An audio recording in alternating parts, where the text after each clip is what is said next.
packed house, ready to go. Huge day in sports. Feinbaum will be here shortly. RJ's got the basketball covered. And Swagoo, we're just sort of trying to keep him in check here. It's LSU, Alabama this week. He's so fired up, I can't take it. You all right? You ready to go? Save the table. The energy level is high. Meanwhile, Cowboys, Giants last night, MetLife Stadium. Dak Prescott and the boys would get the ball first. And Dan Orlovsky, this is not the way you draw it up. This is the Cowboys' very first play from scrimmage. Yeah, Greeny, it's the right read and it's the right throw. It's just a better play by Antoine Bethea standing in between Dak and that slant throw. Fast start for the Giants D. But it was a theme. The Giants would only convert it into a field goal. So second quarter, we're tied at 3. Giants on a 3rd and 14. How about this catch from Golden Tate? It's actually an outstanding throw by Daniel Jones right on that back shoulder. But look at Golden's leap and then somehow levitation and the one-handed snag for a sick catch on the sideline. And this time they would cash it in for 6. 3 plays later on 3rd and goal from the 1. It's Jones to Cody Latimer. Really like the design. Down on the goal line, man-to-man coverage. Latimer dips in, out, wide open touchdown. They missed the extra point, so it's 9-3 Giants. And then came the cat. And I'm not kidding when I say everything changed from the moment this black cat ran out onto the field. Bad luck struck the home team at MetLife Stadium. Just over a minute to go in the half. Cowboys down 12-3, not anymore. Well, there's 10 guys on defense playing zone and 1 guy on defense playing man. Janoris Jenkins is not even on the screen. And then he doesn't even try and tackle Blake Jarwin. Good play by Dak and Jarwin on a broken play for their offense. That's not a good attempt to make a tackle? 42-yard touchdown. It's 12-10. Now under 40 seconds to go in the half. Giants going to try and get points. Instead, Daniel Jones is picked. It's coming back to the 39-yard line, setting up the Cowboys with good field position. They'd kick a field goal, so they'd have a 13-12 halftime lead. We go to the fourth quarter. It's a 1-point game. 16-15 Dallas on a 3rd and 3. Dak can still do this. Yeah, fourth quarter, Dak does this really well. No one's open. Trusts his leg, finds a seam, and picks up a really crucial first down. Crucial because on the very next play, Michael Gallup makes one of the prettiest plays of the year. Just watch this on the sideline. The athleticism, the leap, one leg, and the fall into the end zone. I can't do this. I don't know a lot of people in the world that can. Richard Jefferson thinks he can, but that's neither here nor there. Cowboys up 8 after a Giants field goal. Cowboys 8 minutes to go, 3rd and 12, and finally there's Amari Cooper. Who would have known? A play caller calling a play for his best receiver when they need it the most. An absolute missile from Dak to Amari. It's a 45-yard touchdown. Now 23 seconds left.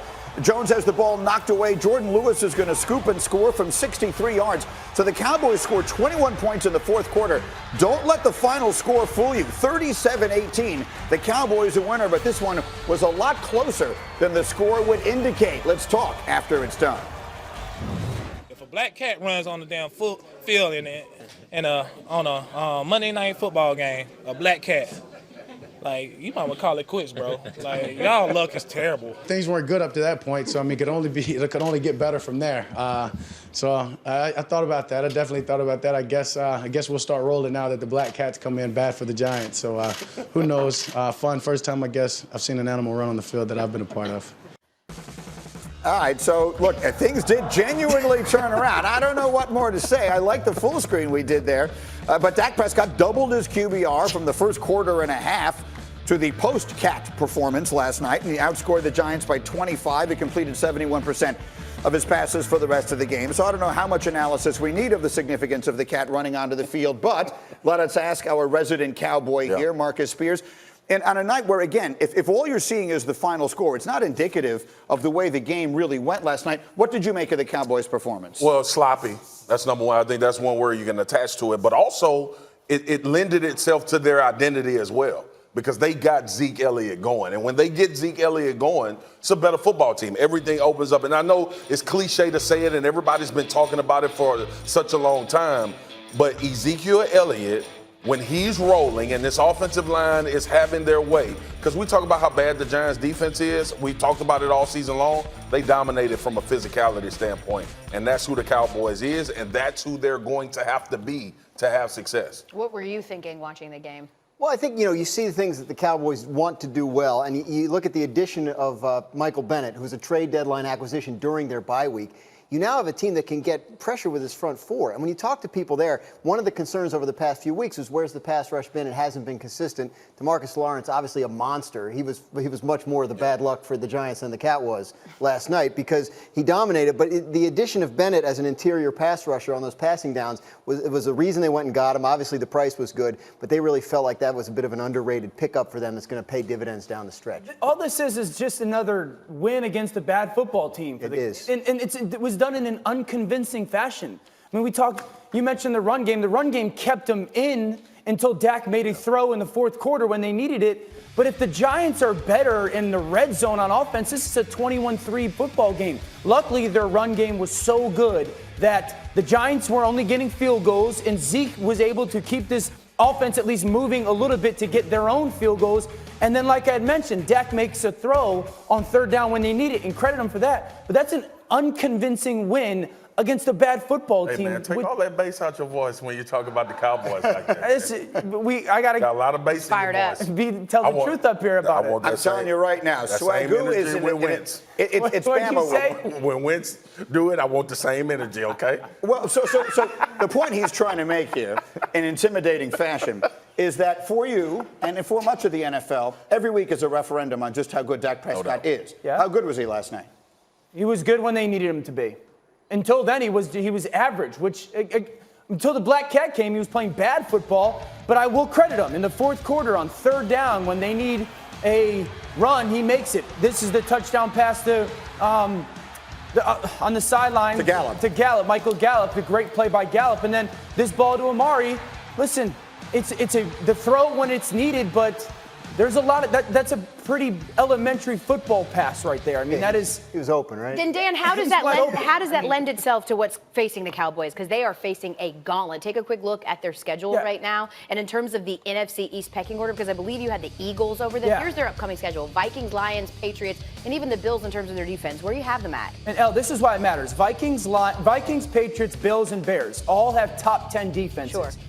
The Dallas Cowboys have not beaten anybody with a top 20 defense. They got 5 wins this year, right? 4 of those wins are two against the Giants, 1 against the Redskins, 1 against the Dolphins. They beat the Eagles. The Eagles have the 20th ranked defense in the NFL. So we're going to find out. I mean, we think they're a good to really good football team. We will find out and read really more about this offense in the next month with those defenses. Do you believe, Swagoo, as we can joke around all we want, do you believe that when we list the best teams in the NFC, we should be getting to Dallas quickly? Yeah, you can get to that formula. If they can stay with this formula with Zeke, they are that team. Like think about what we just saw with Baltimore and New England, right? Think about how we raved about New England's defense. And we talked about how good they were and they can stop people and they can win on defense. When you can run the football, you can win games in this league. That's the balling point. We look at the Chargers in Green Bay. We talk about what the Chargers with Austin Eckler and Melvin Gordon ran all over Green Bay.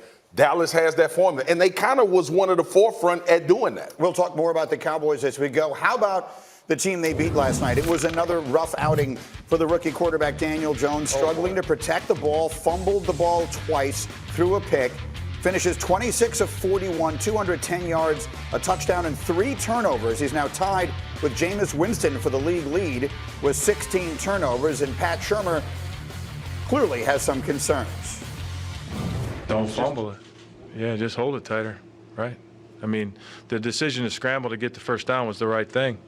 And then, you gotta make good decisions, and you got to play well throughout the down, and at the end of the down, you got to secure the ball. That's pretty simple. All right, so moving past the ridiculously condescending manner with which he chooses to say things, is what he's saying making sense? I understand what I think he's trying to say. You can't fumble the football at the end of a good play. We get that. That's anyone who's ever seen a football game understands that. What should we be saying of Daniel Jones? I'm not totally concerned about Daniel Jones and the fumbles. A lot of people will make a big deal about it. I was around Matthew Stafford when he was younger, when he had some fumble issues, and he paid attention to it and rectified it. The interception is a weird one to me because for such a smart player, Daniel Jones is a smart player. That was not a smart play. He's trying to move a safety. He never goes there. The fumbles are going to be something that he's going to have to pay attention to.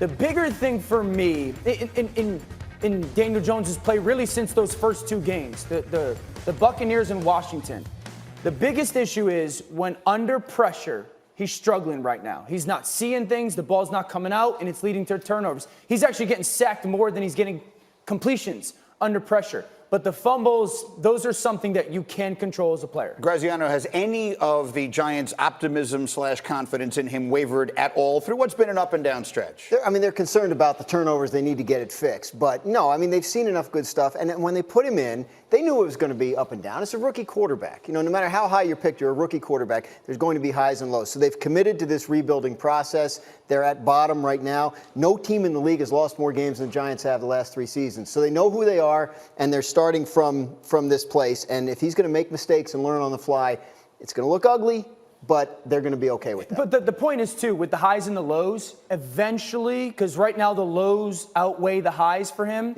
you got to see a turn that the highs outweigh or overcarry the lows. Well, let's talk about a guy who was last year's rookie sensation, who was